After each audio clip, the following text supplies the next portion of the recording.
dapatkan itu mempunyai error yang kecil, karena yang menghitung itu komputer. Kita hanya memasukkan modelnya, persamaannya, dan kemudian komputer akan mengiterasi dengan sendirinya, menghitung berulang-ulang secara terus-menerus.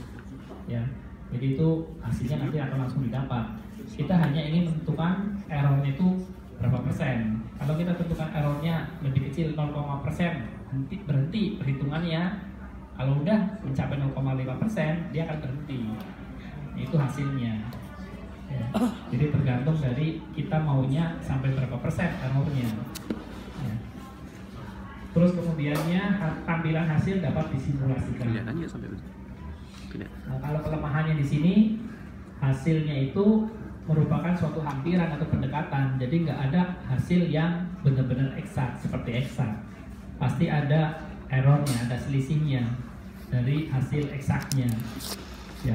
Tapi kalau misalnya permasalahannya sangat kompleks, kalau error sampai dengan 0, sekian persen itu bisa dianggap wajar ya biasanya. Tapi tergantung juga dari kasusnya, sampai seberapa safety-nya dari perhitungan. Ya, kalau misalnya kalian menghitung suatu permasalahan yang kompleks, misalnya untuk mesin suatu pesawat atau pembangkit listrik, misalnya untuk tenaga yang tenaga nuklir, segala macam gitu ya, biasanya errornya itu memang harus kecil. Ya, itu juga kan permasalahannya kompleks.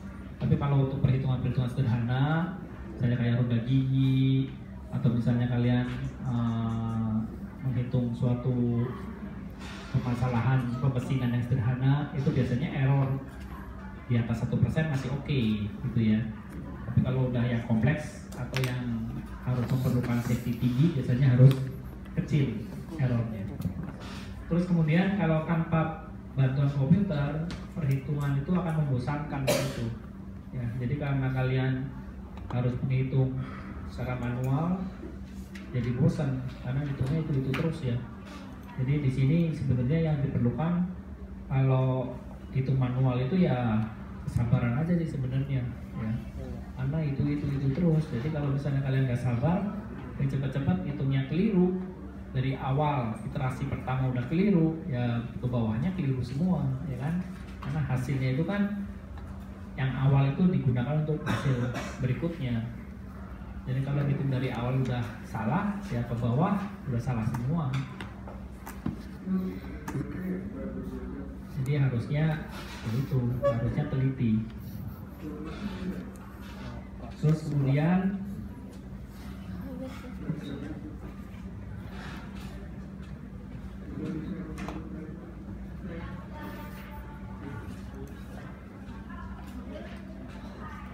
ini perbandingan antara metode analitis dengan numeris. Ya, jadi kalau analitis itu kalian menggunakan cara baku, aturan dari kalkulus dan sebagainya ya. Biasanya hasilnya itu juga fungsi. Ya kalau kalian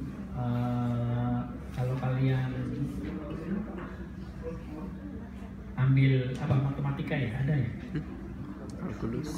Kalkulus ya. Kalkulus atau belajar? Kalkulus 1 dan 2.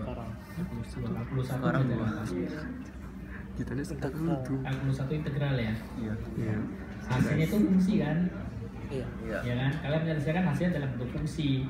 Kalau sudah fungsinya udah ketahuan, baru kalian masukkan variabelnya, nilainya kan? Iya. Ya. Tapi kalau di sini numeris, kalian hanya mendapatkan hasil akhirnya, hasil angkanya. Jadi nggak perlu kalian menerjemahkan ke dalam suatu fungsi lebih dahulu. Ya, itu biasanya aplikatif kalau ini. Kalau kalkulus itu kan teoritis, ya kan? Kalian harus menerjemahkan ke fungsi. Kalau mau hasil, baru kalian masukkan variabelnya, ya kan? Tapi kalau numeris itu aplikatif, hasilnya itu berupa angka. Hasilnya itu benar-benar hasil. Jadi nggak perlu kalian menerjemahkan ke fungsi lebih dahulu. Ya.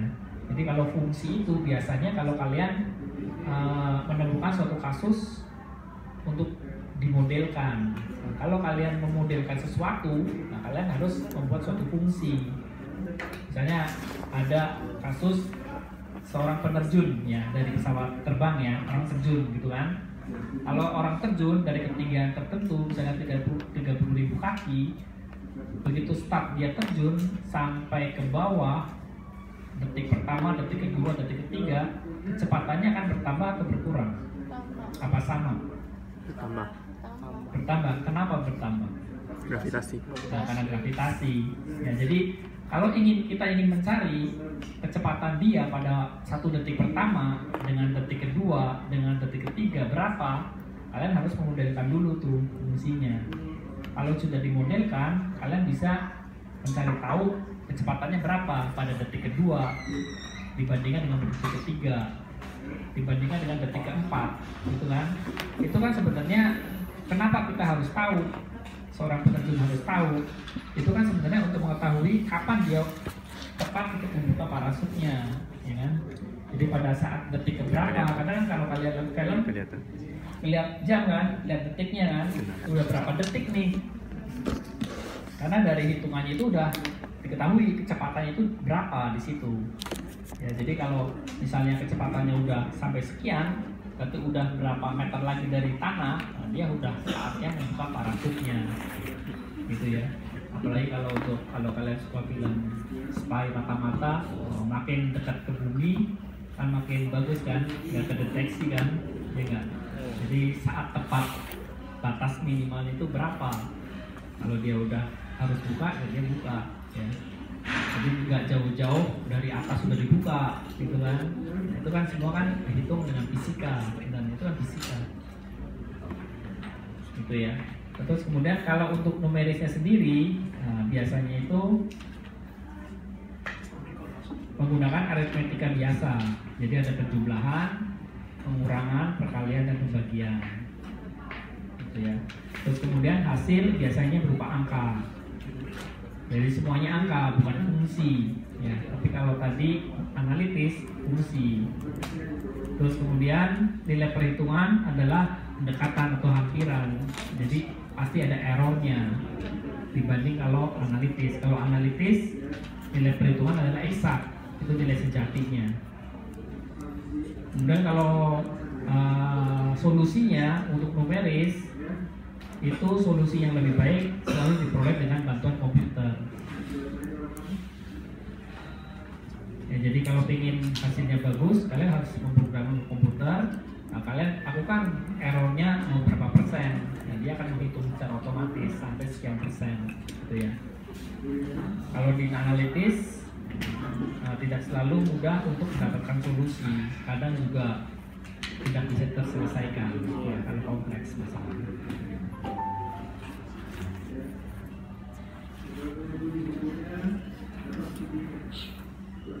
Nah, kalau di numeris sendiri,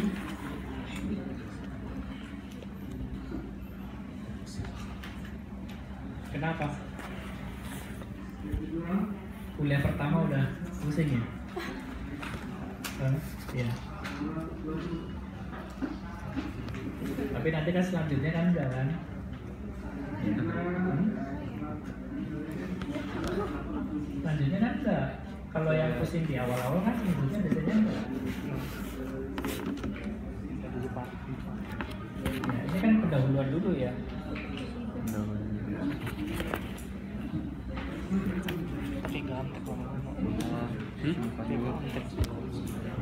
Awal bosan, tiba-tiba dikasih tugas begitu. Tapi di pengetahuan revisi. Ini pengetahuan aja depannya. Yang pura-pura diam lah. Kita ketemu lagi besok. Jadi ini secara umum ketepatan Dosennya enak. tidak perlu tepat terbatas. Buat tidur. Enggak. Pengajarnya. Karena pikiran kan udah deh. Karena pasti pikiran kan pasti kan. Faktor kesalahan itu yang paling krusial di sini. Jadi faktor kesalahan itu ya errornya itu. Ya, jadi kalau dalam menghitung, kalau kalian menghitung sesuatu dengan biasanya nggak dengar kan? Cara coba-coba ya. Kalau kalian SMA dulu pernah dengar nggak cara coba-coba? Enggak. Pernah ya. Nah, kalau cara coba-coba itu kan biasanya ada errornya ya, ya kan? banyak errornya kan.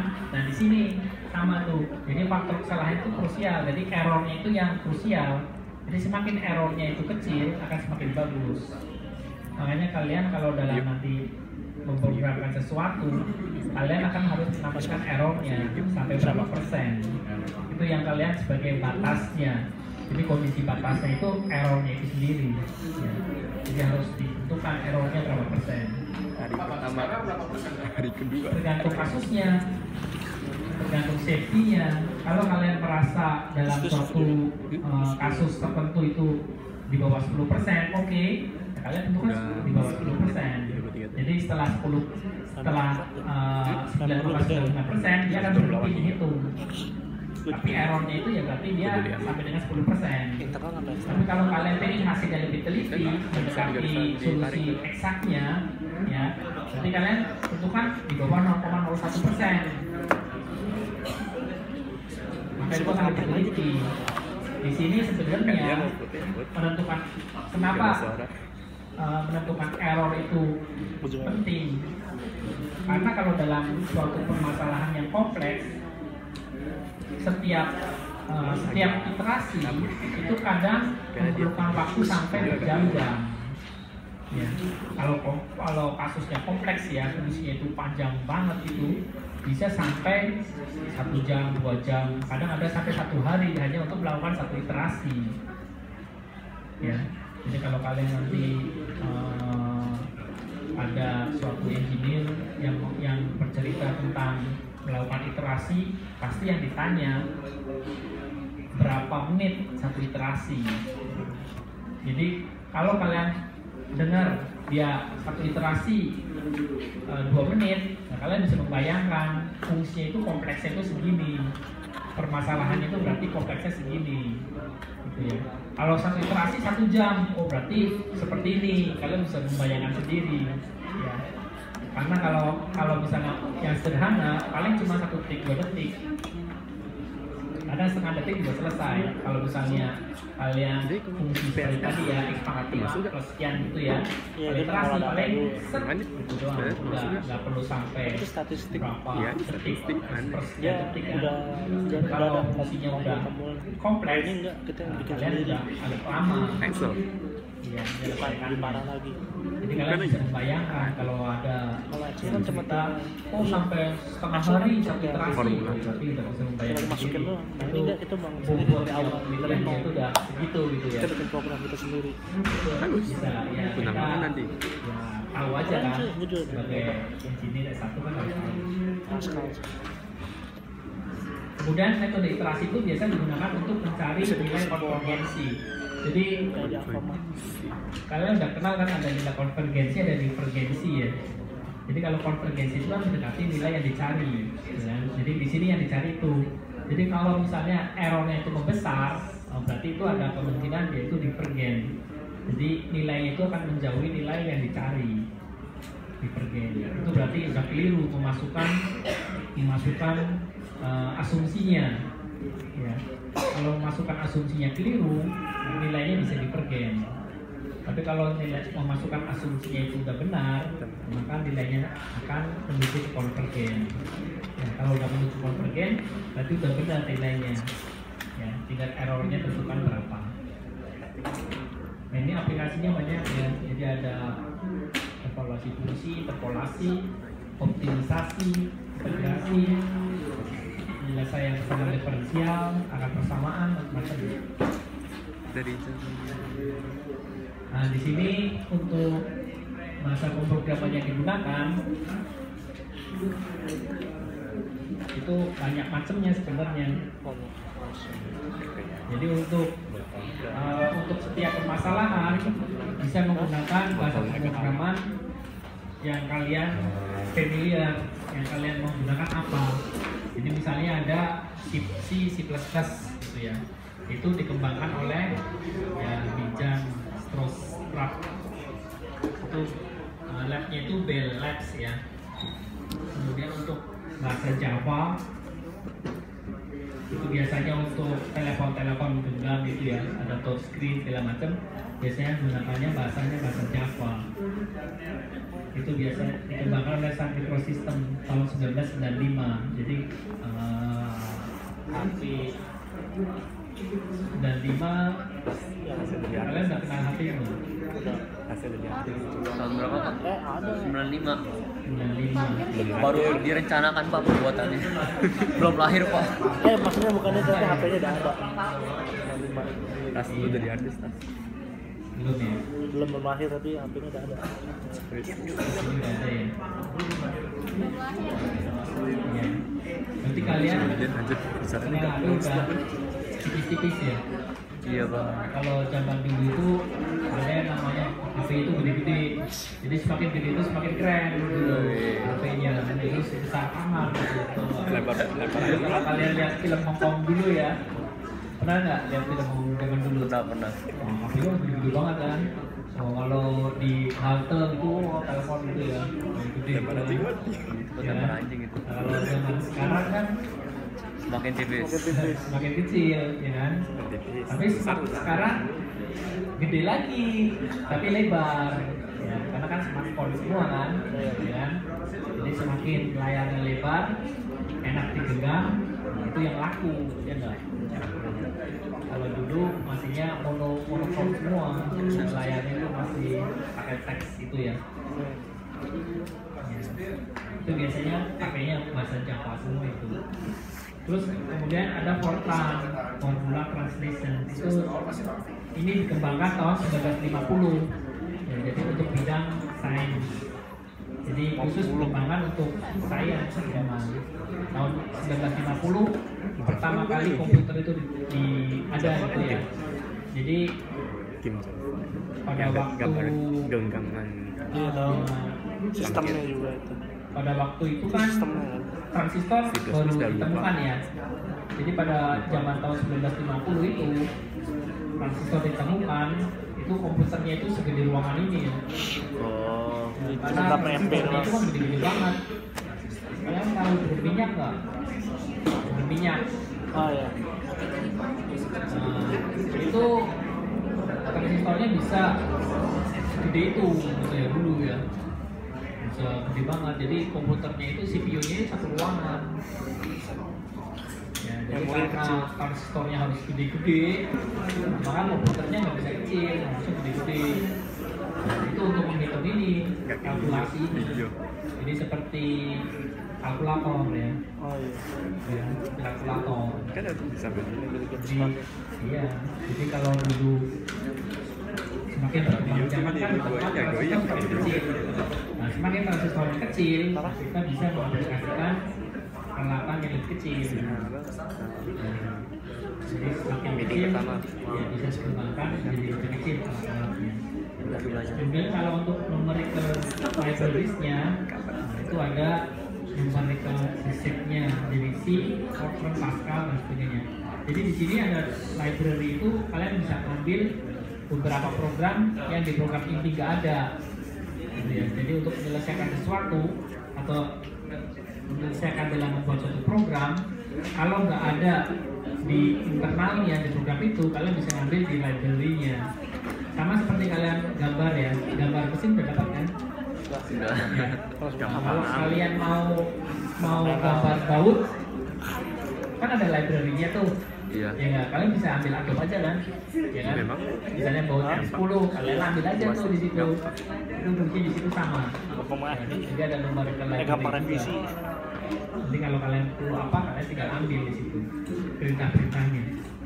Kemudian kalau untuk high level development tool, ya kalian ada matematika, ada Maple, ada MATLAB, Octave, dan sebagainya. Ya, jadi kalian bisa coba-coba, kalian bisa gunakan software yang free juga banyak, gitu ya. Kalian bisa gunakan di situ.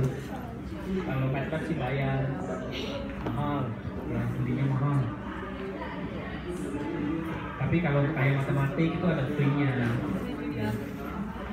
Kalian bisa coba di internet, kalian cari yang free apa kalian bisa pakai. Kalau Fortran juga sekarang ada Fortran untuk Windows. Kalau dulu kan Fortran-nya Fortran masih Fortran 77 ya, 77, kemudian Fortran 90 gitu kan. Dari sekarang ada Fortran for Windows, jadi semuanya base-nya Windows. Kalau dulu Fortran-nya itu harus dikompil dulu kalau Fortran 77.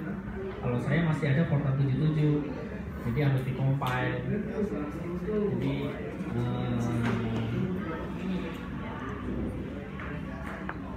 kalau udah bikin suatu pemrograman, kalau belum dikompil dia belum bisa baca programnya.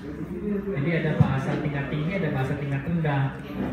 Ya, jadi kalau bahasa mesin itu bagi dia itu bahasa tingkat rendah.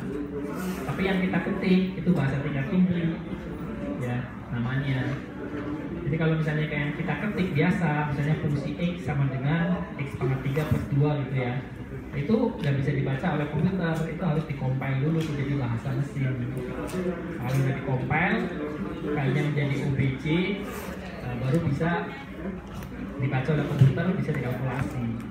Ya, tapi kalau yang sekarang kan udah for Windows, jadi tinggal klik aja kan, tinggal klik tombol-tombolnya saja tuh gitu. Tapi lebih baik sih kalian tahu juga yang manual yang 77 ya. Jadi di situ kan kalian ketik suatu pemrograman, kalian save, bentuknya ekstensinya itu .for. Nah, kalau udah .for, kalian ubah menjadi .obj. Jadi ada ini ya.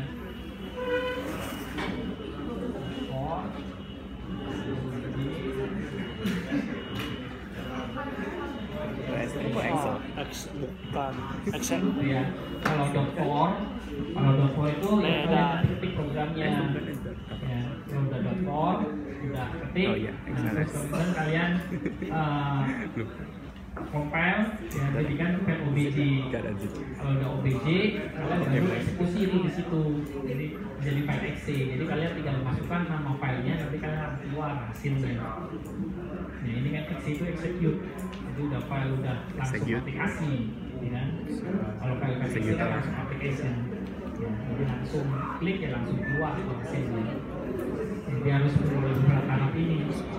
Kalau kalian tahap compile itu gagal, error, ya berarti harus perbaiki itu itunya, programnya ada yang keliru, errornya di line berapa itu kan. Kalau udah baca Pascal ya, basic itu kan kalau misalnya mau dirun error, line 22 gitu kan, kurang apostrof atau kurang koma gitu kan. Kalau run lagi error lagi line 23 gitu kan, kalian bisa perbaiki satu persatu. Jadi kalau kalian sudah kenal bahasa pemrograman seperti Pascal Basic, lebih mudah ya.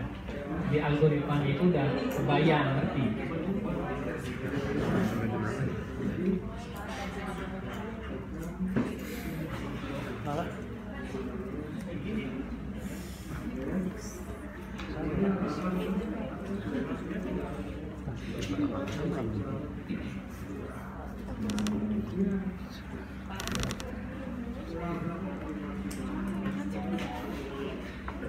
Ini kalau Fortran itu sendiri berasal dari ADM, Mathematical Formula Translation System sebenarnya.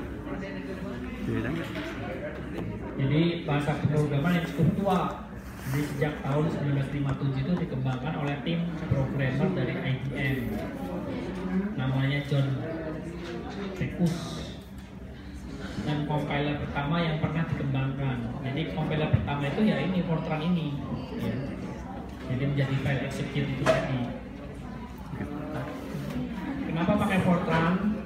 Karena itu udah paling tua dan gampang dipelajari. Ya. Jadi karena dari dulu. Jadi kalau dulu kalian kenal IBM ya, kenal nggak IBM? Pernah kenal nggak? Enggak. Nggak pernah ya? Lenovo tau nggak? Lenovo itu pecahannya dari IBM.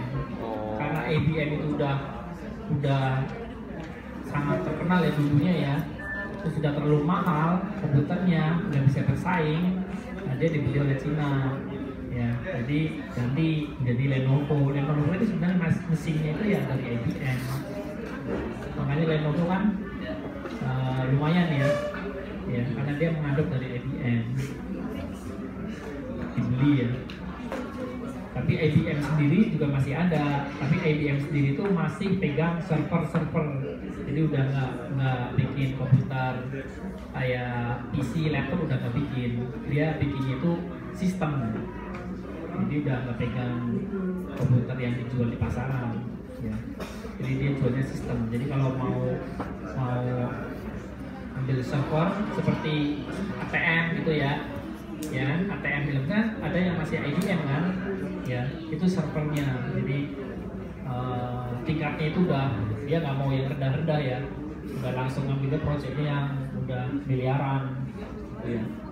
Dia pegang sistem karena itu dia nggak mau kalah karena yang penemuan pertama kali itu ya IBM sebenarnya. Kemudian efisien eksekusi, cocok untuk berbagai aplikasi yang luas. Ya, untuk matematika yang kompleks juga cocok. Kemudian untuk MATLAB ini juga easy dan fast programming ya, jadi gampang, cepat, data tipenya tapi vektor dan matriks di sini. Jadi komplit fungsinya komplit, ya, powerful juga. Nah, biasanya itu license-nya itu via kampus gitu ya, lebih murah biasanya. Tapi mahal, lebih murahnya tapi masih mahal gitu ya. Nah, ya sampai 2 juta itunya license-nya. Makanya kalau misalnya digunakan 1-2 orang rugi. Ya, biasanya digunakannya itu beberapa lembaga jadi satu ya, aksesnya. Terus kemudian ada juga MATLAB Student. Kalau MATLAB Student tuh free, kalian bisa download tuh ya, MATLAB untuk student ya, jadi gratis.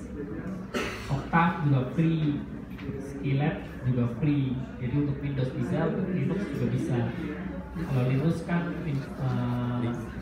operating system yang free ya, kalau Windows kan bayar. Tapi kalau di Windows sih masih bisa beli, bisa di iOS. update ya. Bisa di-update. Kalau iOS bagaimana? Sistem iOS. Apa? Apple iOS. iOS. Kalau iOS kan Apple. Ya, gimana itu? Bisa Beda lagi kan? iOS itu Apple. Ya. Jadi dia itu punya operating system sendiri, makanya nggak bisa digabung sama Android.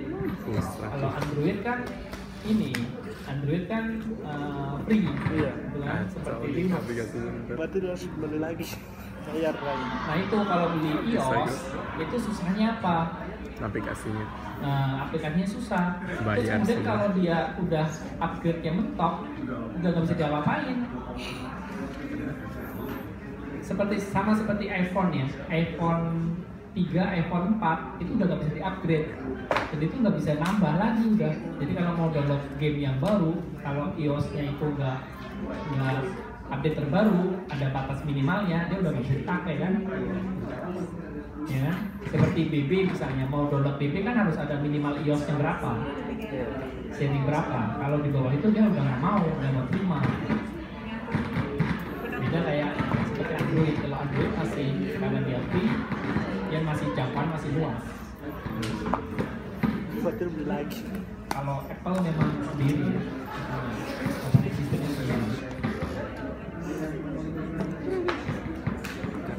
Nanti boleh kasih aku laptop baru. Ya gitu aku jual lagi. Tadi kan panggil nyolok sama kami tak beli pas aku dapat lari. Apple jual lagi. Enggak, aku taruh aja. Apa yang gimana? Agak enak banget mau ngomong buku. Terbuat juga satu tempat main game. Rugi juga ya tapi iOS. Pakai iOS semuanya kan ada bisnis nih, Iya bisnis bukan untuk main game kayak aku. gamers. Tapi kalau main game memang bagus gambarnya. Lagi ini yang terbaru kan. Betul tadi di iOS jelasnya bisa ambil Detail ya. jelas udah bisa main Avatar juga gitu Waduh, Avatar. keren sampai pemandangannya Bener-bener kayak di dalam gitu ya. kayak di dalam Ada yang mau ditanyakan? 4D action yang di dalam itu. nggak bisa dia main Astro airport Itu sadis. bisa anggap sebagai di dalam mobil itu yang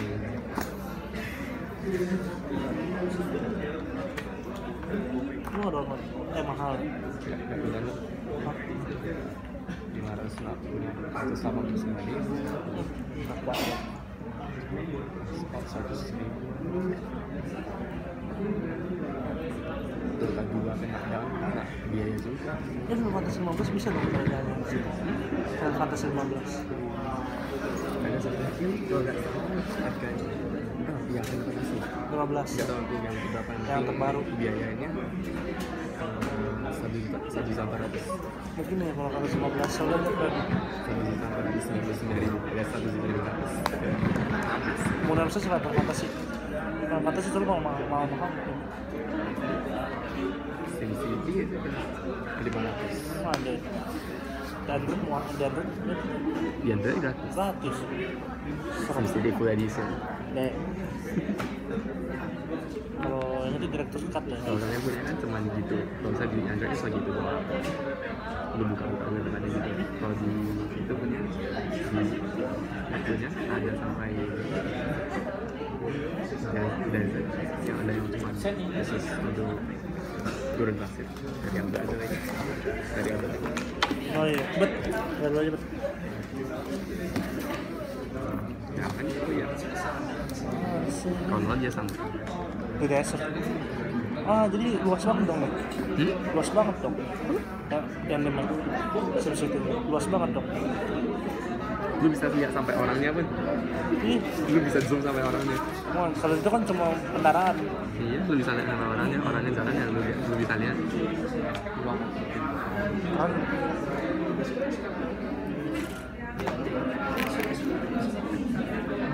Mbak sekretarisnya lu pilih siapa Mbak? Semester 2 sekretarisnya siapa Mbak?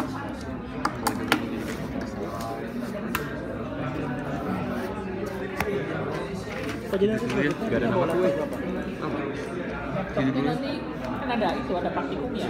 Hari Ada waktu praktikum aja. Oh, Wih, hari ini tanggal berapa? Wih, tanggal 9 ya masalah. gimana? 9 atau 10? 10 10. Iya nih parah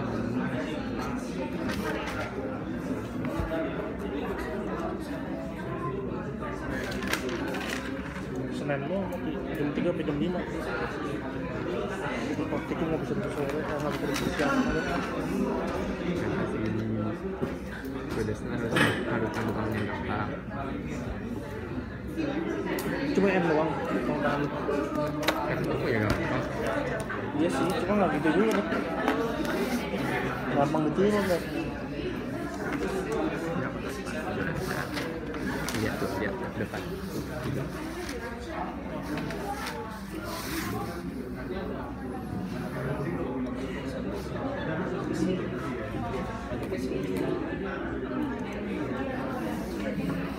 Tas juga di model tasnya udah di model ya mah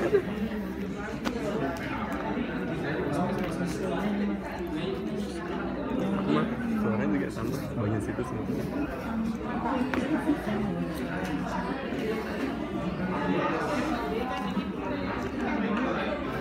saya gelap Jam berapa nih? Jam berapa? nggak usah lihat Oh iya, video ya. Lupa gua.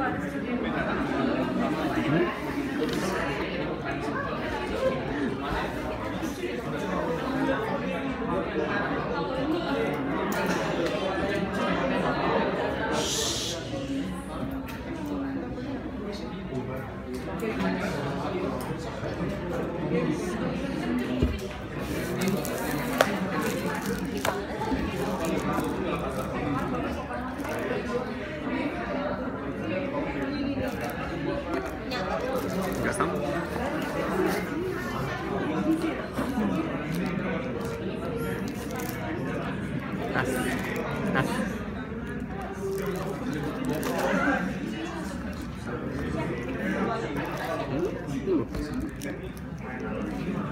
Yang dia nggak ngerti. Nggak ngerti deh.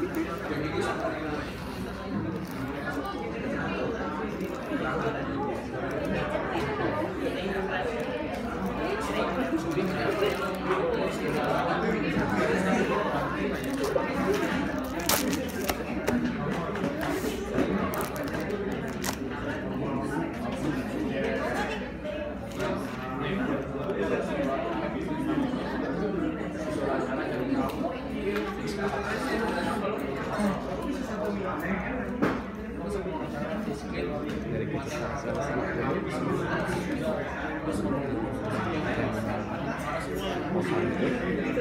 jasnya sisa berapa ke mobil berikut -5 gimana minusnya berarti lu bilang tabrak jaraknya berapa? -5 nggak tabrak udah gue nggak tabrak gimana minusnya 0,15. jaraknya 3 kira-kira 5 cm hampir tidak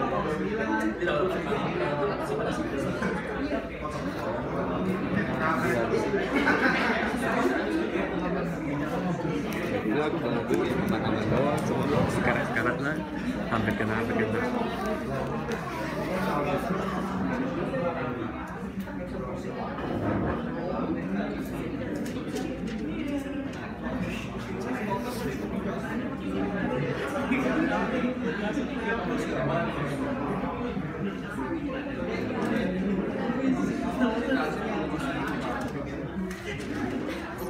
fotoku hilang lagi anjing.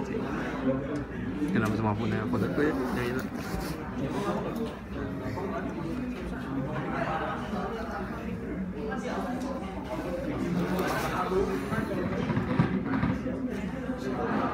Danang rambutnya geli, lu lihat. Najis. Gak cocok. Warnanya kayak hitam, gak cocok.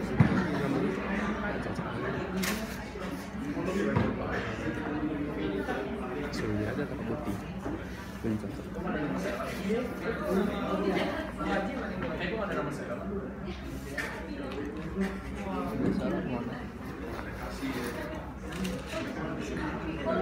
Jadi lu lebih tadi sini. Ada siapa? Ada Edma.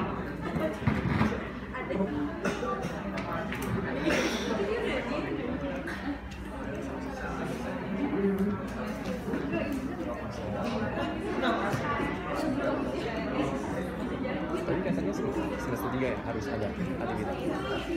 Ada apa? Aktivitas. Nanti kalau mau lulus Bisa. kayak nanti apa-apa. Enggak, dia. Nggak ada itu kayaknya udah mulai nggak bener juga. Kepemimpinan kan nggak bener. Ternyata aku masih ingat-ingat dikit kok. Dulu pernah belajar Oke, ada yang mau ditanyakan nggak? enggak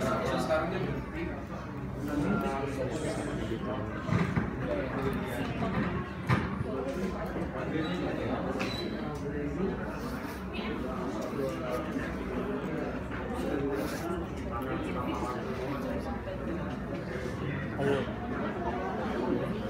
Perlu apa? ya ampun taruh gambarin harem dia Oh iya, Noge malam ngalah karan. Ini harus dibilang, iya sih. Soalnya ceweknya pada suka sama cowoknya. Yang suka cuma si Step doang, Jibril nggak suka. Dia cuma tertarik pengen di itu doang. Teliti. ini apa sih lu? Noge no life. Tuh game anime nggak ada. Pakai swipe.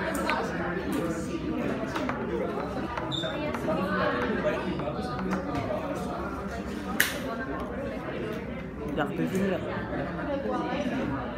Apa nih? Nyambung. Misalnya belum ya? Satu lagi ya.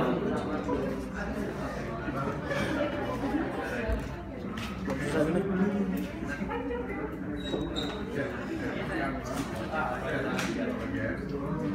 Buat jelek banget sama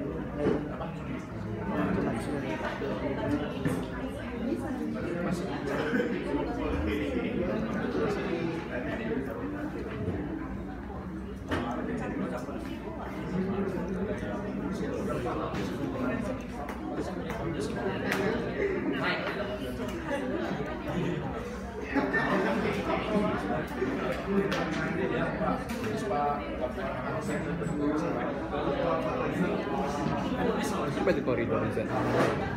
Zombie ya, komputer. Kita kan belajar komputer kan. Konten apa ya? enggak. Jadi komputer itu dalam hitung numerik itu menggabungkan dua perangkat yang paling penting dalam teknik, yaitu matematika dan komputer. Jadi istilah lainnya itu ya matematika komputer, yaitu metode numerik. Kalau kita hubungkan dengan komputer. Kemudian pemrograman yang baik itu akan meningkatkan pengetahuan terhadap metode numerik untuk menyelesaikan masalah-masalah teknik. Jadi semakin kalian membuat program yang baik, singkat, pendek, jelas, dan menyelesaikan, itu akan lebih baik dibanding kalian membuat suatu program yang panjang tapi nggak istilahnya itu nggak ada fungsinya gitu ya. Jadi kalian buatlah program yang pendek, singkat, tapi menyelesaikan permasalahan. Jadi kalau panjang menyelesaikan juga percuma kan, jadi buang-buang biaya artinya. Jadi komputer itu sendiri alat untuk membantu, istilah itu memudahkan manusia untuk menyelesaikan permasalahan ya sebenarnya. Nah, tapi kan sekarang manfaatnya kan bisa disalahgunakan ya. Makanya itu semua tuh teknologi itu tergantung dari manusianya sebenarnya. Manusia itu mau menggunakannya dengan baik atau dengan tidak baik, gitu kan? Kalau bisa menggunakan dengan baik, ya berarti teknologinya bermanfaat. Tapi kalau menggunakannya dengan tidak baik, akhirnya akan merusak, gitu kan?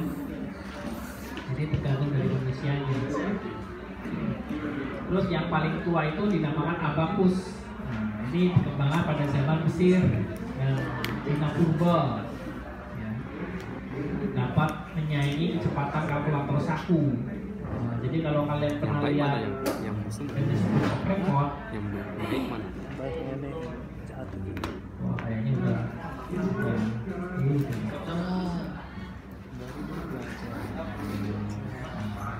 nyala lagi ya, ini belum selesai nih berarti. Jadi kalau kalian pernah lihat Guinness Book of Record, nah, pernah diuji kan? Lihat nggak? Manusia sama kalkulator, jadi ngitung manual sama ngitung dengan kalkulator itu masih lebih cepat ngitung secara manual, gitu ya. Kalau kalian coba kalian cari di YouTube dan mungkin ada itu di YouTube. Itu dulu pernah Guinness Book of Record itu sampai geger ya tahun berapa ya? Itu kalau kalian udah pernah lihat di TV itu diuji, jadi di situ disaksikan oleh ilmuwan-ilmuwan ya. Jadi ada satu permasalahan penjumlahan segala macam yang panjang itu udah kira-kira. Nah, jadi diuji, satu pegang kalkulator, satu tuh hitung secara manual. Dihitung kan berapa detik kan, dihitung. Ternyata yang pakai kalkulator kalah, padahal yang pakai kalkulator pun itu ya udah dilatih gitu loh. Ya, bukan seperti kita kalau kita memang pasti kalah ya. Udah dilatih pakai kalkulator masih kalah, kan hebat kan. Jadi seperti hitung pakai simpoa ya. Kalau kalian ngeglodok, itu kalau hitung pakai simpoa sama kalkulator itu yang kalian hitung kalah cepat kali. Ya, kalah cepat loh. Itu kan dia udah biasa kan. Dia udah pegang simpoa itu kan udah puluhan tahun. Nah kalian baru belajar pegang kalkulator kan. Belum kalau dibaca dulu ya 12 kali itu ya. Itu kalah cepat. Jadi kan udah tiap hari ya. Jadi memang kadang kecepatan kalkulator saku itu masih kalah dibanding sama hitungan pakai itu abakus itu kan simpoa kan, ya. Terus kemudian pada revolusi industri abad 17, tahun 1642. Nah ini Pascal itu mengembangkan alat hitung mekanis di sini. Jadi menemukan mesin hitung mekanis. Hancur udah.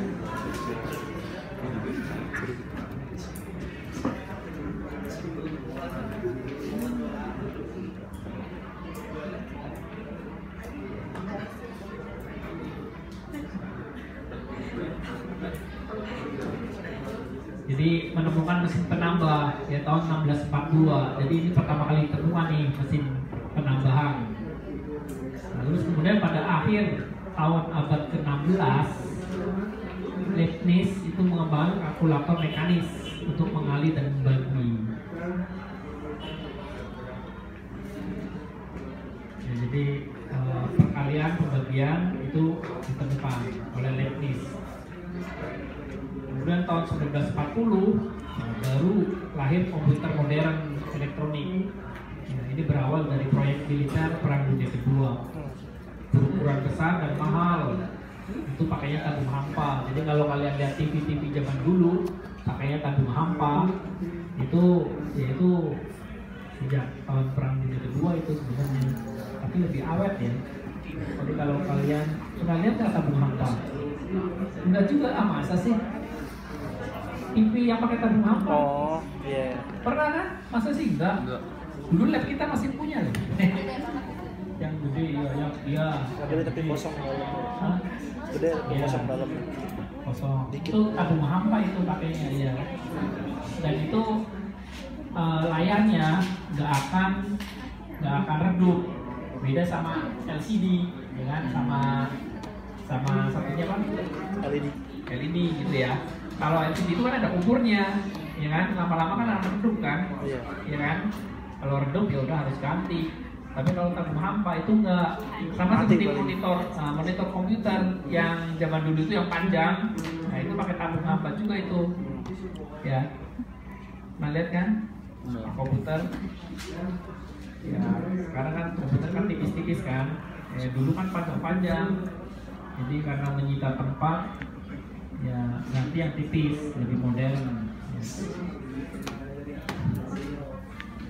Itu dulu udah besar, mahal lagi ya. Iya. Sekarang makin kecil, makin Berapa MB ruang lagi? Berapa MB ruang? Terus Masih kemudian tahun 1960 sampai 1970 nah itu ketemu Mesin rak bikin film. itu tuh IC yang sirkuitnya transistornya itu ketemu ditemukan, makanya kemudian Oh, lekat tadi. ada apa kemudian berkembanglah komputer namanya. Komputer memiliki kecepatan dan memori terus berkembang karena ditemukannya IC ini transistor ya, rangkaian dari transistor itu. Jadi sebelum ketemu transistor komputer itu belum ada ya kan.